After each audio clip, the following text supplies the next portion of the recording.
Yeah, we're live back in the Ivorian economic and financial capital, Abidjan, where the Africa Investment Forum Marketplace 2023 is taking place. This is one of the plenary sessions going on, and we're live now. We're watching images of the president of the EFDB Group, Dr. Akinwumi Adesina, making some comments on this panel that is delivering the opening sequence. Then the panelists will be speaking in just a few minutes. Let's listen in, everyone. It's a great platform that helps to prepare projects, to move them to bankability, to mobilize financing, and to accelerate financial close. Africa 50, which I have the honor of being the chair of the board, has a project preparation facility, company actually, that prepares and develops projects fully from this perspective of the private sector. And in fact, Africa 50, as you will hear from Alan Ebobise, has actually launched a private sector a facility fund for an infrastructure to accelerate infrastructure investments that they are trying to close at $500 million. At the African Development Bank, we have what's called the NEPAD Infrastructure Project Preparation Facility. It's actually quite amazing how much you can leverage. We're putting about $28 million into this project preparation facility, and it has helped us to generate projects worth 26, and finance actually projects worth $26 billion US. So you can see it's a high leveraging effect for actually having project preparation facilities. Second is on de-risking investments. Multilateral and bilateral financial institutions have and deploy a suite of risk guarantee instruments that can deal with many of the risks that we're talking about, whether it is project risks, currency risks, political risk, or other types of counterparty risks that are faced by investors. And that's why, together with our partners, which includes the Garantco Company, Islamic Development Bank Group, the Africa Trade Insurance Company, the Africa Export and Import Bank, and NEPAD, which is the Africa Union Development Agency, we set up what is called the Co-Guarantee Facility. And this Co-Guarantee Facility is Pan-African. It will help to coordinate provision of guarantees, insurance, and other credit enhancement on the continent. We also, at the African Development Bank, working with the government of Portugal, established what's called a Lusophone Compact. That Lusophone Compact is $400 million of guarantees provided by the government of Portugal to the African Development Bank, and we can use that to de-risk investments in high-risk countries that are the Lusophone countries, in some cases.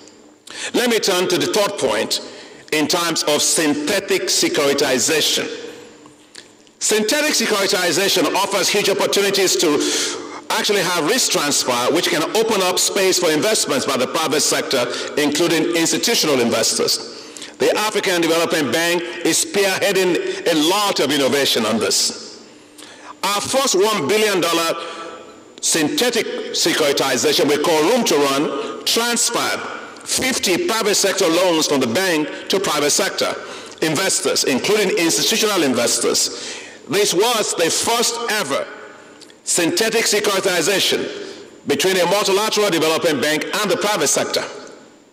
And just 2 weeks ago, the bank launched a $2 billion synthetic securitization with the Lloyds of London and the support of the UK government to transfer some of our sovereign portfolio assets to the private sector and other institutional investors, essentially as an asset recycling framework. This, ladies and gentlemen, is the largest ever synthetic transfer of seasoned sovereign assets by a multilateral development bank involving at the same time a private insurance market and a public guarantor. Fourth, to unlock investments by domestic and international institutional investors, greater efforts should be directed to strengthen and to deepen Africa's capital markets. The African Development Bank is doing this through the establishment of the Capital Market Development Fund, improving regulatory capacities of securities and exchange commissions, linking African stock exchanges for improved visibility to global and domestic institutional investors, and of course to asset managers. And fifth, we have to broaden the architecture of African institutional investors. That is why the African Development Bank is supporting the establishment of new classes of institutional investors, such as the Caisse de dépôt et consignation, as well as development of insurance and reinsurance sectors. Ladies and gentlemen, I am very excited about the Africa Sovereign Investors Forum that has pulled together several sovereign wealth funds in Africa and is now strategically positioned to spur investments by Africa's sovereign wealth funds all across the continent. That's very important because when we ask foreign institutional investors to invest in Africa, they ask, where are the African sovereign wealth institutional investors investing? Because they do need to have partners that have similar practices so that they can co-invest together in Africa. Ladies and gentlemen, Africa is a profitable investment destination. African infrastructure investments are profitable with high risk-adjusted returns. The African Investment Forum offers multi-billion-dollar deals for which partnership with sovereign institutional funds will be needed. Let me assure you, we are here to help to de-risk your investments. We are here to help to develop bankable projects. We are here to help to connect domestic and global institutional investors. Together, let us change the game on investments. Together, let us close the infrastructure financing gap for Africa. I have absolutely no doubt at all that we can do that. Thank you very much and welcome again.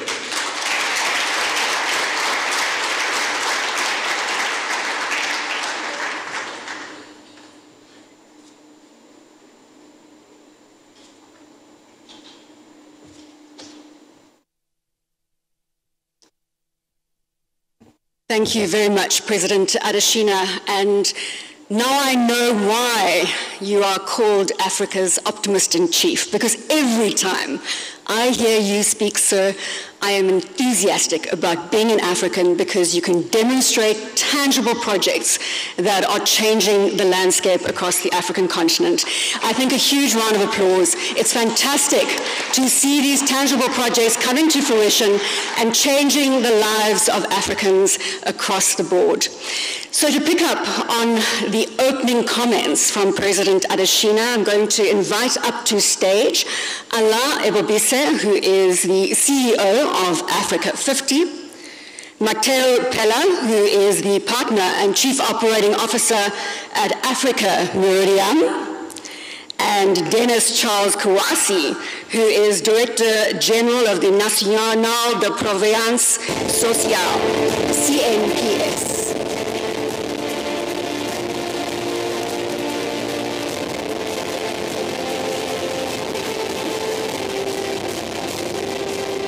And then, of course, because our digital economy is on fire, we have 2 Zoom participants in our session. And it is great to have on the line Mr. Obaid Amoran, who is the CEO of ITMA Capital Morocco, and he's also chair of the African Sovereign Investors Forum that President Adesina referenced earlier. And we've also got Professor Javier Aguilar, who's Director Sovereign Wealth Research at IE University. Right, let's get straight into the conversation, and Alain, I'm going to ask you to take the lead. Yeah. Again, referencing just the Abidjan corridor, which you as Africa 50 are involved in. Talk to me about the sovereign wealth funds and their role in Africa's investment landscape. Well, thank you very much, Browning, for this question. And indeed, listening to Dr. Adesina, my chairman, really is optimism about what we can do on this continent is extremely refreshing. And what is really great is that these are things that are realistic. We can actually do that. Now, turning to the question about the sovereign wealth funds. Look, sovereign wealth funds are extremely important institutions for anybody who wants to invest in the countries where they are located. These are institutions that have a very good knowledge and insight about what's going on in the countries. They understand the priorities of governments. And indeed, they are owned by governments, but they also have the mandate to operate professionally and commercially. So they provide comfort to investors that are co-investing with them in the countries. And I believe just by being present in a project, those sovereign wealth funds provide a political or regulatory risk mitigation, which is de facto, it's not de jure by contract, but just by them being present, reduces the risk, at least the perceived risk from investors. So very important. Now, a couple of things that we've been discussing us at Africa 50 together with the African Sovereign Investors Forum that Dr. Adesina referred to earlier, and that my good friend and brother Obaid is chairing. What we've talked to them about is that it will be good to do a bit more in the project development space, where sovereign wealth funds should actually come in and help build up the pipeline of bankable projects that will be available for investors to come in and co-invest in those projects once the project has been de-risked. So a lot more could be done on that front. The other thing, just to finish, we've been having those conversations. I mean, we have great relationship at Africa 50 with ASIF, the Association for the African Sovereign Investors Forum. We have great relationship. But one of the things that we've also told them is that, look, it would be good for sovereign wealth funds. Their primary goal is to invest in their own countries. But if they can do some investments, even if it's symbolic, in other countries in Africa, that will provide the comfort that sovereign wealth funds on one particular country can also look at investment in other countries. I am pleased to report that for the first time, the Nigerian Sovereign Investor Authority, NSIA, which is the sovereign wealth fund of Nigeria, is partnering with Africa 50 to co-invest in infrastructure through our Africa 50 Infrastructure Acceleration Fund. So this is one example that we would like to see a bit more, where sovereign wealth fund from one country can also look at investment in other countries. The pension funds are doing that, like CNPS from Cote d'Ivoire is looking at investing in other places in Africa. We want to see a lot more of that. Thank you. So, Obaid, let me bring you in here. Allah has obviously thrown the floor to you.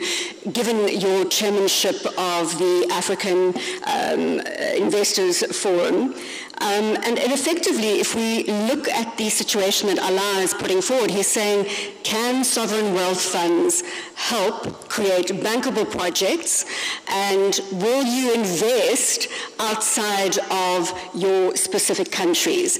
So give me a sense, as the inaugural chair of the African Sovereign Investors Forum, Obaid. Thank you very much. First of all, I want to congratulate President Adesina and AFDB and the EIF team for the successful edition of the market days, and thank them for the organization of this session dedicated to sovereign wealth fund and aiming to shed the light on our involvement and what we aim to achieve.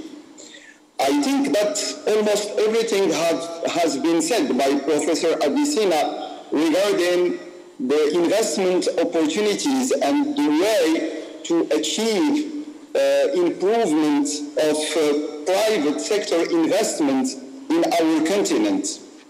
But concerning the sovereign wealth fund, I want to emphasize that a reflection had been undertaken on how we can enhance the cooperation and the strategic partnership among ourselves to get to a new level, to cope with and also take the advantage and the challenges of the successive shocks we are experiencing in local and international context.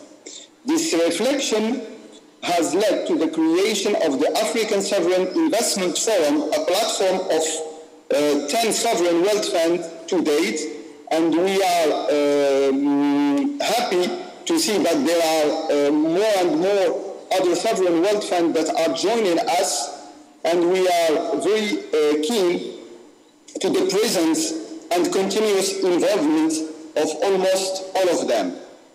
The objective is to leverage the our strengths together and to consolidate the efforts undertaken by each member at their own national level for the benefit of a wider continent. As you have already heard, alone we can go faster, together we can go further. So Obaid, I think I'm going to jump in there on that. Exactly. Together we can go further. I've just been told that the Honourable Minister of Finance, Nigeria, Zainab Ahmed, is in the audience, and I'd like to invite the Honourable Minister up to the podium just to say a couple of words in terms of context around the session. Honourable Minister.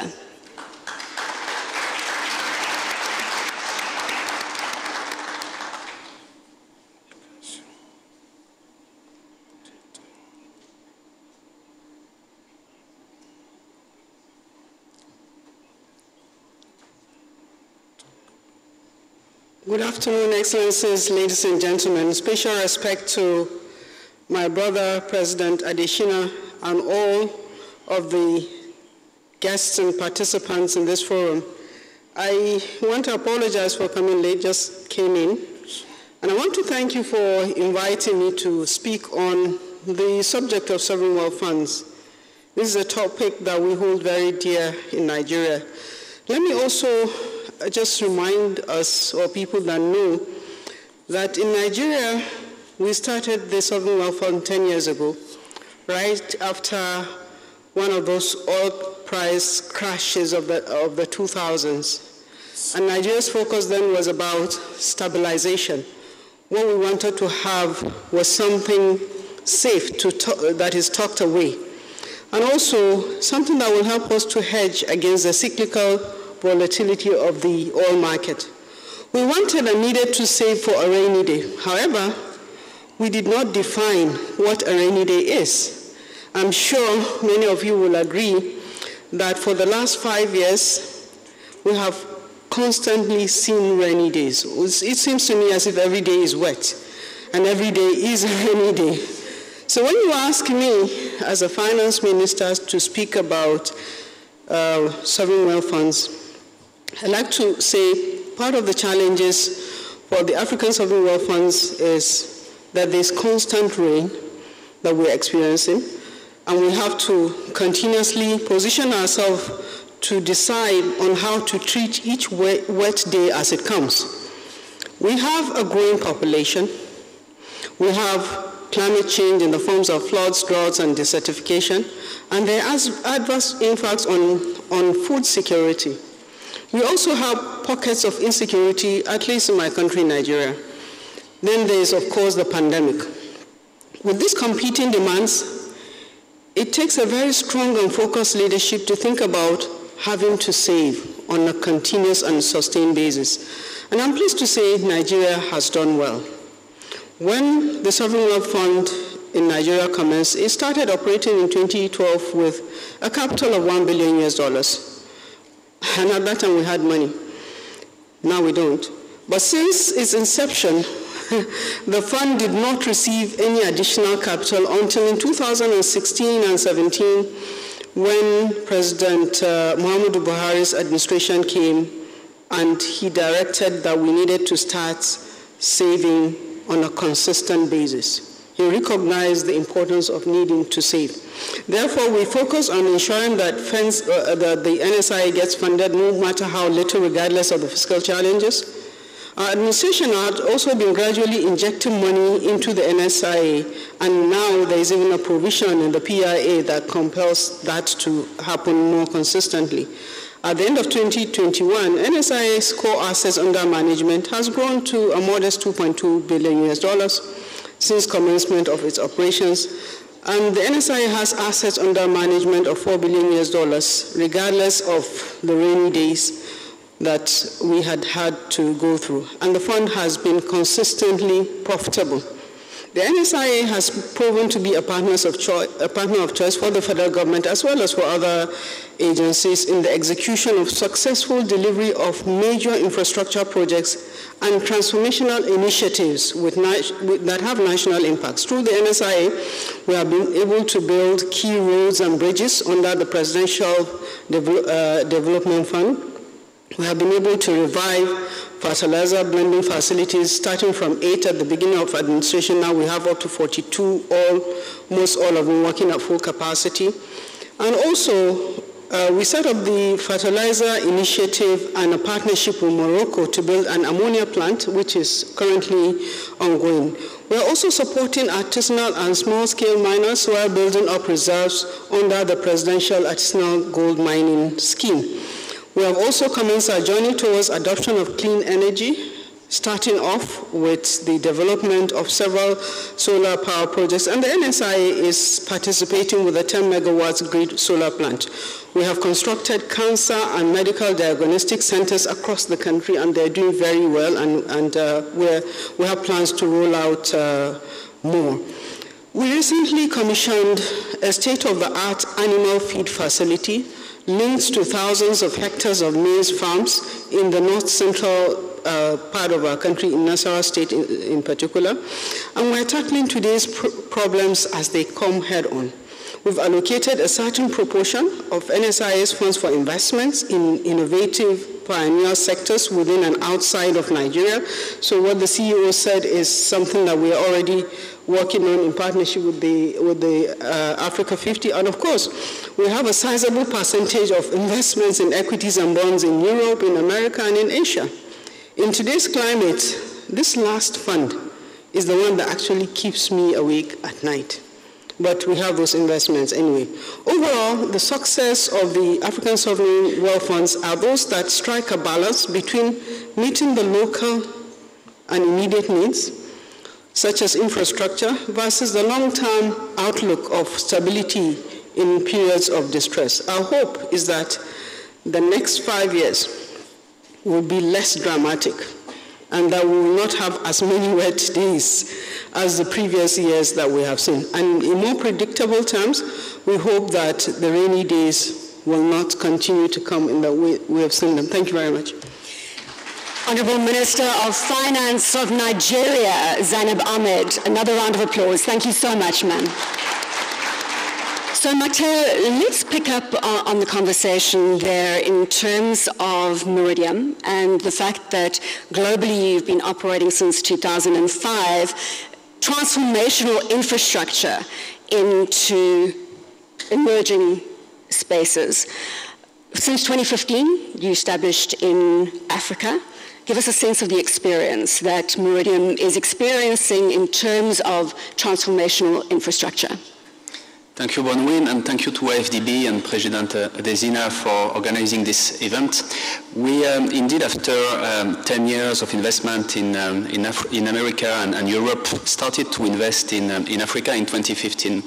And we did our very first investment at that time in partnership with a sovereign fund, the FONSIS, the sovereign fund of Senegal, who invited us to join them in Senegal in order to co-develop and invest in a solar power plant. So that's really the way we started in Senegal, and after that we did many different investments. Most of them with FONSIS in different situations. But I think what's interesting in this anecdote is that most of the sovereign funds on the continent, and that's definitely the case of FONSIS, do this role, as Alain said earlier, to give a very strong political signal. Yeah, the Africa Investment Forum Marketplace 2022 panels are ongoing right now with a number of speakers. Nigeria's Finance Minister, also in charge of budget and national planning, Dr. Zainab Ahmed, just finished speaking to Nigeria's Sovereign Wealth Fund, a little bit history of this NSIA, which is managing Nigeria's Sovereign Wealth Fund, and how much has been invested with about $2 billion in assets under management, $4 billion in assets in management, $2 billion in total investment so far, with investment we've seen in healthcare, including infrastructure across the country. That's what the Minister of Finance for Nigeria spoke about a few minutes ago as part of the panel forum. We're now watching this particular panel being moderated by Bronwyn Nielsen, which also has the CEO of the African 50, Alain Ebobisse, and a few other top investment market and policymakers speaking on the Africa Investment Forum, which started on Wednesday, will be wrapping up tomorrow, Friday, the 4th of November. Arise News is on the ground throughout today, tomorrow to the end of the event in Abidjan, the Ivorian financial and economic capital.